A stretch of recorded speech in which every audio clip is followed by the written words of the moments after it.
That's a great title if nothing else. Feels like it needs an exclamation point though. We open with a hot pursuit on Easter Island, and airborne, a Joe who sounds suspiciously familiar. Hey, Flash! Any way we can reach the kidnap victim? It's pretty hard to work in a clever roll-out reference when you're in a helicopter. The Cobra dude has some as-yet unidentified woman lashed to his landing skids, so that's a thing they're doing now, I guess. Meanwhile, the Joes are observing a government-run program to identify kids with psychic powers, presumably in preparation for military action in the Upside Down. The kid they're testing, Tommy, is Airborne's brother. The two of them claim that they can sense each other's thoughts at times, a notion that Duke and Lady J scoff at, because apparently they completely forgot about the existence of the Crimson Twins since the previous episode where they punched one of them and they both felt it. The kid fails the guess which card I'm looking at test from the original Ghostbusters and levitates a bunch of crap around in frustration, because irony. Back at the helicopter fight, the Cobra pilot activates some laser cannons hidden in one of the Easter Island statue's eyes, and if you ever wondered why I still watch this stupid show, there's your answer. So Airborne's helicopter goes down. Frank, my brother. What's wrong with him? I think it's the Psylink with his brother. I can't be sure, but the fact that he said, "my brother," might be a clue.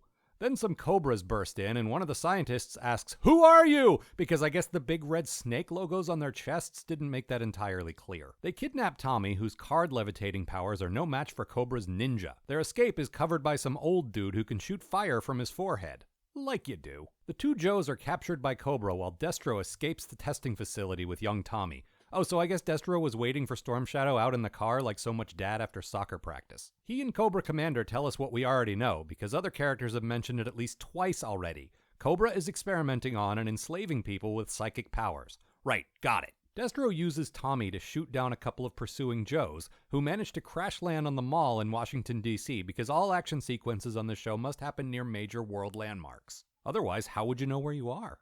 Cut to the Joe prisoners, as Cobra Commander explains that they're in a training camp for people with psychic abilities. Oh, is that what they're doing? Thanks for clarifying! On the other hand, psionics is a great word for Cobra Commander to say. Destro puts some kind of obedience collar on Tommy, who makes the Easter Island statues come to life, and I take back what I said before. This is the reason I watch this stupid show. Cobra Commander leaves the Joes to their fate, because, how could they possibly escape? We're in a hurry here. Then they escape, with the help of Duke and Lady J, who either managed to repair the two aircraft they wrecked at the Washington Monument, or the government just issued them two more. The real American hero is a seemingly unlimited defense budget. The Cobras, now relocated to a base in the Himalayas, resume doing whatever it is they're doing. I'm not really clear on that. I wish someone would explain it to me.